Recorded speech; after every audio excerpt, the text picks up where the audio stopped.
Buon pomeriggio cari amici, ben ritrovati in questo spazio in mia compagnia. Proseguiamo la lettura del libro I segreti di Taverner, dottore dell'occulto, scritto da Dion Fortune. Prima però vi invito, come di consueto, ad iscrivervi al mio canale YouTube e ad iscrivervi al canale YouTube del Marietto Veneziano. Grazie sempre per il vostro sostegno. Bene, allora eravamo rimasti a I papaveri profumati, abbiamo letto la prima parte, ovviamente è un racconto piuttosto lungo, dunque ne leggeremo una seconda e una terza parte. Vediamo come prosegue e cominciamo. Uomo saggio, commentò Taverner, non avete studiato invano. Paulson aprì il pacco e pose sulla scrivania una mezza dozzina di papaveri dai colori sgargianti. Sembravano meravigliosi frutti tropicali e di certo potevano essere un regalo gradito. Taverner li esaminò uno a uno. 5 di loro non produssero nient'altro che una pioggia di semi scuri, ma il sesto emanava un forte profumo e faceva rumore se agitato.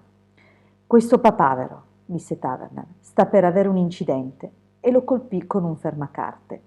Sul tampone di carta assorbente rotolarono 3 o 4 oggetti che sembravano acini essiccati e, cosa più curiosa di tutte, una pietra di luna. Alla vista di questi oggetti esclamammo all'unisono: per quale motivo qualcuno avrebbe messo una pietra del valore di svariate sterline all'interno di una testa di papavero, dove era probabile che nessuno l'avrebbe mai vista? Taverner rivoltò gli oggetti scuri con la matita. Una qualche specie di semi profumati, considerò e me li porse, annusateli, Roz. Li presi in mano e li annusai cautamente. Non male, commentai, ma sono lievemente irritanti per la mucosa. Mi fanno sentire come se stessi per starnutire, solo che al posto di uno starnuto senza conseguenza, l'irritazione sembra salirmi alla testa e provocarmi una curiosa sensazione, come se uno spiffero di aria fredda mi passasse sulla fronte. Quindi stimolano la ghianda pineale, non è così? Chiese Taverner.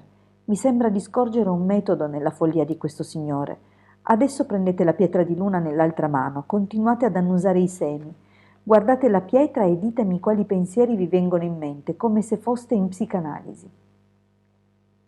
Feci come mi era stato detto. Penso all'acqua saponata, iniziai. Penso che dovrei lavarmi le mani. Penso a una collana di mia madre. Penso che sarebbe molto difficile trovare questa pietra se la gettassi fuori dalla finestra. Mi chiedo come sarebbe essere gettati fuori dalla finestra. Mi chiedo come ci si sentirebbe a essere gettati nel vuoto. Forse può bastare, intervenne Taverner, e allontanò da me la pietra di luna. Alzai lo sguardo sorpreso e vidi Paulson con il volto nascosto tra le mani. Mio Dio! Esclamò. E io che giocavo con quel ragazzo. Guardai prima l'uno poi l'altro con sorpresa. Cosa significa tutto ciò? Chiesi. Significa questo, rispose Taverner. Qualcuno ha escogitato un modo straordinariamente ingegnoso per imbottigliare lo psichismo. Un uomo incapace, per sua deficienza, di compiere un lavoro mentale per proprio conto, ha trovato il modo di acquistare l'occultismo a grammi. Ha trovato il modo di acquistare l'occultismo a grammi. Di nuovo, scusate. Deve esserci un posto in cui hanno fabbricato questo prezioso prodotto e dove un furfante privo di scrupoli come Irving può andare, comprarne pochi centesimi e portarlo via in un pacchetto di carta. Avevo sempre saputo che l'occultismo poteva essere praticato da uomini dotati di particolari doni naturali, che avevano dedicato lunghi anni allo studio, e l'idea di fare la fila al bancone e comprare poteri occulti come se fossero variechina stimolava la mia fantasia. Fu soltanto l'espressione sul volto di Paulson che mi trattenne dallo scoppiare a ridere. Mi rendevo conto di quali possibilità letali fossero latenti nel piano che Taverner aveva così grottescamente delineato. Non c'è niente di originale in questo schema, commentò Taverner. È semplicemente l'applicazione commerciale di alcune leggi naturali note agli occultisti. Vi ho sempre assicurato che non vi è niente di soprannaturale nella scienza occulta, è semplicemente un ramo del sapere solitamente ignorato, con la particolarità che i suoi professori non si affrettano a renderne pubblici i risultati. Questo stratagemma molto astuto della pietra di luna e dei semi profumati è semplicemente l'applicazione di una conoscenza occulta allo scopo di commettere un crimine. Intendete dire, chiese Paulson, che all'interno di quelle teste di papavero c'è un qualche tipo di veleno per la mente? Posso arrivare a capire che il profumo di quei semi possa avere un qualche effetto sul cervello, ma qual è il ruolo della pietra di luna? La pietra di luna è sintonizzata su una chiave dominante, che è quella del suicidio, spiegò Taverner. Qualcuno, non Irving, che non ne sa abbastanza per farlo, ha prodotto un'immagine mentale molto chiara di un suicidio commesso gettandosi nel vuoto e ha impresso quell'immagine, non vi dirò come, sulla pietra di luna, in modo che chiunque vi si trovi a stretto contatto sia costretto a visualizzare la stessa immagine, proprio come una persona depressa può indurre la depressione negli altri senza nemmeno parlargli. Ma come può un oggetto inanimato provare emozioni? Chiesi. Non può, rispose Taverner, ma esiste davvero un oggetto inanimato? La scienza occulta sostiene di no. Una delle nostre massime è che la mente cade in trance nel minerale, dorme nella pianta, sogna nell'animale e si sveglia nell'uomo. È sufficiente guardare il viticcio di un pisello odoroso che si stende in cerca di un supporto per rendersi conto che i movimenti delle piante sono tutto tranne che privi di scopo, per non parlare del lavoro connesso alla fatica dei metalli. Chiedete al vostro barbiere se i suoi rasoi sono mai stanchi e vi risponderà che li fa riposare regolarmente perché l'acciaio affaticato non può essere affilato. Ve lo concedo, risposi, ma mi state dicendo che in quel pezzetto di pietra c'è sufficiente consapevolezza da renderla in grado di assimilare un'idea e di trasmetterla al subconscio di qualcuno? Proprio così, sostenne Taverner. I cristalli sono la forma più elevata del regno minerale e in quella pietra sulla scrivania c'è abbastanza intelletto da assorbire una certa quantità di carattere nel caso in cui venga sottoposta a un influsso sufficientemente forte.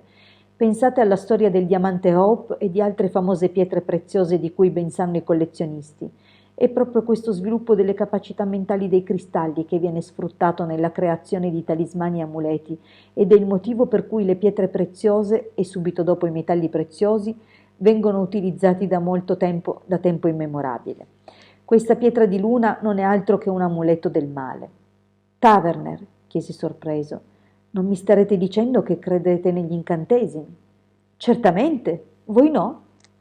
Santo cielo, no, non in quest'epoca illuminata.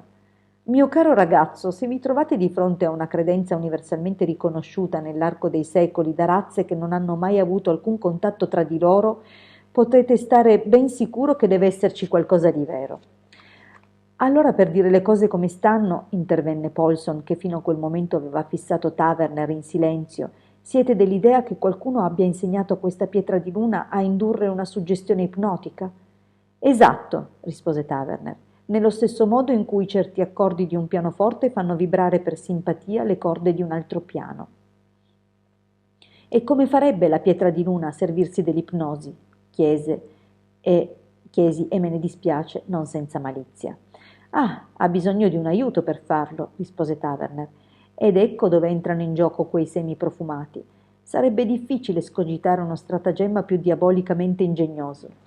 Non tutti hanno poteri psichici, quindi era necessario servirsi di un qualche congegno per indurre una sensitività, perlomeno temporanea, negli stolidi e concreti barmister contro i quali era rivolto questo trucco.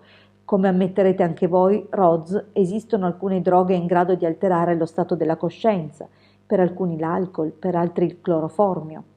In Oriente, dove hanno una maggiore conoscenza di queste cose rispetto a noi, è stato compiuto uno studio approfondito sulle droghe che indurrebbero un cambiamento e si conoscono molte sostanze di cui la farmacopea inglese non ha mai sentito parlare. Esiste un numero considerevole di droghe in grado di produrre, almeno temporaneamente, stati di chiaroveggenza, e quei semi scuri sono tra quelle. Non so cosa siano, mi sono sconosciuti, ma proverò a scoprirlo perché non possono essere molto comuni. Così saremo in grado di rintracciare da dove vengono e di far chiudere quel laboratorio satanico. Quindi, intervenne Paulson, pensate che qualcuno abbia impresso un'idea nell'anima di quella pietra di luna in modo da influenzare chiunque fosse ricettivo e abbia poi aggiunto i semi al suo diabolico putpurri al fine di drogare una persona normale e indurla a una sensitività anormale per renderla soggetta agli influssi della pietra? Esattamente. E che una sorta di demonio confezioni queste cose e le venda degli sciocchi pericolosi come Irving? Questo è quello che penso. Allora merita di essere impiccato. Non sono d'accordo. Lascereste che una tale bestia priva di scrupoli rimanga impunita? No, ma farei in modo che la punizione fosse pari al crimine. I reati occulti si affrontano con metodi occulti, che agli altri non sono dati di sapere.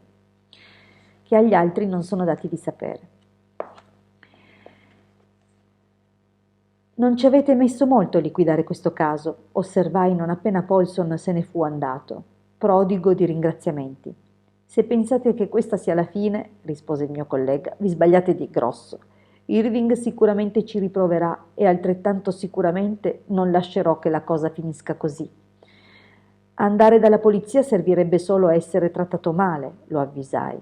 Se pensate che 12 grassi droghieri inglesi sul banco dei giurati facciano impiccare Irving, vi sbagliate di grosso. Con ogni probabilità chiederebbero al medico legale di visitarvi e di convincere la vostra famiglia a fare qualcosa per voi. Lo so bene, rispose Taverner. È praticamente inutile rivolgersi alla legge in caso di attacchi occulti, ma è bene che sappiate che esiste anche la polizia psichica. I membri di tutte le logge riconosciute sono tenuti, in base al loro giuramento, a intervenire o a denunciare alla propria fratellanza tutti i casi di frodi psichiche di cui vengono a conoscenza, e noi abbiamo il nostro modo di fare giustizia. Avete intenzione di somministrare a Irving una dose di controsuggestione? No, non siamo del tutti sicuri che sia colpevole per quanto sia sospetto. Con lui userò un altro metodo, così che nel caso in cui sia innocente ne uscirà incolume, mentre se dovesse essere colpevole sarà una punizione particolarmente appropriata al suo crimine. La prima cosa da fare comunque è avvicinare il nostro uomo senza destare i suoi sospetti. Voi come fareste, Roz? Mi farei presentare da Paulson, risposi. Paulson e Irving non sono per niente in buoni rapporti, inoltre ho la sfortuna di essere abbastanza famoso e Irving mangerebbe subito la foglia. Provate di nuovo. Azzardai alcune soluzioni, dal commissionargli dei papaveri dipinti al cadere a terra ai suoi piedi in preda alle convulsioni davanti al suo appartamento. Taverner si dichiarò contrario a ognuna di queste soluzioni, poiché lasciavano troppo spazio al caso ed era probabile che destassero i suoi sospetti, rendendo impossibile un secondo approccio nel caso in cui il primo fallisse. Se sfruttate i suoi interessi, cadrà nelle vostre mani come una pera matura. A cosa vi serve leggere i libri di psicologia se poi non ve ne servite mai? Scommetto che prima che sia trascorsa una settimana Irving mi pregherà, come se fosse un favore enorme, di fare giustizia. Come proponete di fare? Chiesi. Taverner pensoso fece rotolare i semi con una matita. Questi semi non possono essere troppo comuni. Prima di tutto devo scoprire cosa sono e dove li ha presi. Venite con me a Bond Street. C'è un uomo da un profumiere che probabilmente sarà in grado di dirmi quello che voglio sapere. Non ci mettemmo molto ad arrivare a destinazione, dopodiché assistei alla curiosa scena di cui ero stato spesso testimone quando Taverner aveva bisogno di aiuto. Un uomo con uno sporco camice bianco da laboratorio, che evidentemente non conosceva Taverner, fu chiamato dal retro del negozio. Il mio compagno fece un segno con la mano sinistra che sarebbe passato inosservato se uno non lo avesse conosciuto, e immediatamente l'atteggiamento della nostra nuova conoscenza cambiò. Fummo guidati dietro al bancone verso una stanza che serviva metà da laboratorio e metà da magazzino, e là, in mezzo a una confusione di attrezzature chimiche, grossi involucri, ceste di erbe aromatiche dall'odore orribile e i resti di un pasto, i semi misteriosi furono sparpagliati per consentirne un esame. Fa parte delle Dipteryx, affermò l'uomo con il camice bianco, la stessa famiglia a cui appartiene la fava tonka. Il suo nome è Dipteryx irritans, a volte è usato per adulterare la vera fava tonka quando viene importata in polvere. Naturalmente una piccola quantità non risulta dai test chimici, ma non sarebbe piacevole tenerne un sacchetto tra i fazzoletti. Causerebbe una sorta di febbre da fieno, provocando problemi alla vista. Ne viene importato molto in questo paese? Per niente, se non come adulterante, e anche in quel caso soltanto in polvere. Non ha valore commerciale. Non riuscireste a comprarne qui neanche a provarci. In effetti non riuscireste a comprarlo neanche in Madagascar, da cui proviene, perché nessun commerciante di profumi ammetterebbe di averne. Dovreste raccogliergli voi stesso dai viticci selvatici. Qual è il vostro giornale di categoria? Non ne abbiamo uno nostro, ma potete arrivare al settore dei profumi anche attraverso la rivista dei farmacisti. Taverner lo ringraziò per le informazioni e facemmo ritorno a Harley Street, dove si accinse a scrivere un annuncio secondo il quale un certo Mr. Trotter aveva una partita di Dipterix irritans da vendere e sollecitava offerte. Circa una settimana dopo ricevemmo tramite la rivista una lettera in cui era scritto da un certo Mr. Minsky di Chelsea che era pronto a fare affari con noi se gli avessimo fornito un campione e fissato il nostro prezzo. Quando arrivò questa lettera Taverner ridacchiò. «Il pesce ha boccato all'amo, Roz», mi disse. «Andremo immediatamente a fare visita a Mr. Minsky». Feci cenno di sì e allungai la mano per prendere il mio cappello. Non vestito così, Roz, mi fermò il